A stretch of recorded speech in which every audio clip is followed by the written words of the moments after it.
कुलगांव एक छोटा सा गांव पहाड़ियों के बीच बसा हुआ अपनी भयानक खामोशी और डरावनी कहानियों के लिए जाना जाता था। गांव वाले एक पुरानी हवेली के बारे में बातें करते थे जो एक वीरान पहाड़ी की चोटी पर थी और कहा जाता था कि वहां भूत रहते हैं। उसकी टूटी फूटी दीवारें, गिरता हुआ मुखौटा और बड़ा सा बगीचा एक भयानक अतीत के राज की फुसफुसाहट करते थे। गांव के लोग और बाहर से आने वाले सब उस हवेली से दूर रहते थे। वे कहते थे कि उस पर श्राप है। कहानी थी कि जो भी अंदर जाने की हिम्मत करता वो हमेशा के लिए उसकी भूतिया दीवारों में फंस जाता। हवेली शाम के आसमान के सामने एक डरावनी परछाई की तरह खड़ी थी और गांव पर लंबी भयानक परछाइयां डालती थी।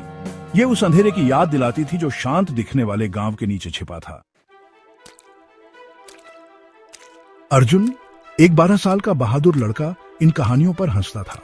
वो अपने एडवेंचरस स्पिरिट और अननोन चीजों को जानने की प्यास के लिए जाना जाता था। एक शाम कुछ बड़े लड़कों ने अर्जुन की हिम्मत आजमाने के लिए उसे उस भूतिया हवेली में एक रात बिताने की चुनौती दी। वे हवेली के प्रति उसके आकर्षण के बारे में जानते थे और उन्हें यकीन था कि वो इस चैलेंज का विरोध नहीं कर पाएगा। एक रात वहां बिता और हम मानेंगे कि तुम्हें किसी चीज का डर नहीं है, रोहन ने ताना मारा, जो ग्रुप में सबसे लंबा था। अर्जुन का दिल डर और एक्साइटमेंट से धड़क रहा था। उसने चैलेंज एक्सेप्ट कर लिया। वो अपनी बहादुरी साबित करने की ठान चुका था, भले ही इसका मतलब उन अननोन हॉरर्स का सामना करना हो जो हवेली की दीवारों के अंदर उसका इंतजार कर रहे थे। जैसे ही अंधेरा हुआ, अर्जुन सावधानी से हवेली के पास पहुंचा। झंग लगे दरवाजे करकराते हुए खुले, मानो उसे वापस जाने की चेतावनी दे रहे हों। वो हवेली के अंदर गया। उसका दिल जोर से धड़क रहा था। धूल के कण खिड़कियों से आती हल्की चांदनी में नाच रहे थे, जो हर कोने में लगे जालों और सड़न को दिखा रही थी।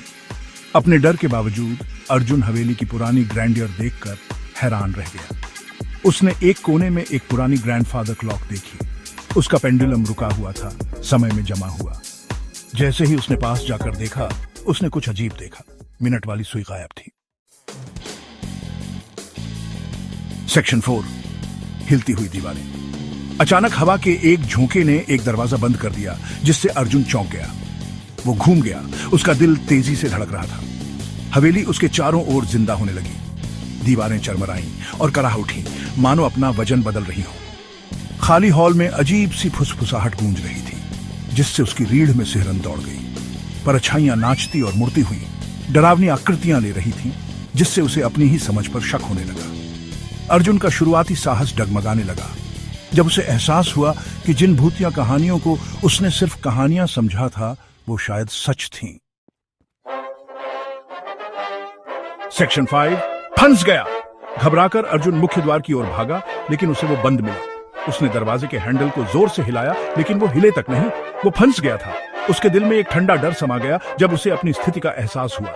वो भूतिया हवेली में अकेला था, उन अनदेखी ताकतों के रहमो क्रम पर जो उसकी परछाइयों में छिपी थी। कभी भव्य हवेली अब एक जेल की तरह लग रही थी। उसकी खामोशी हर पल उसके डर को बढ़ा रही थी। अर्जुन का दिमाग तेजी से भागने का रास्ता ढूंढ रहा था, लेकिन हर रास्ता बंद लग रहा था।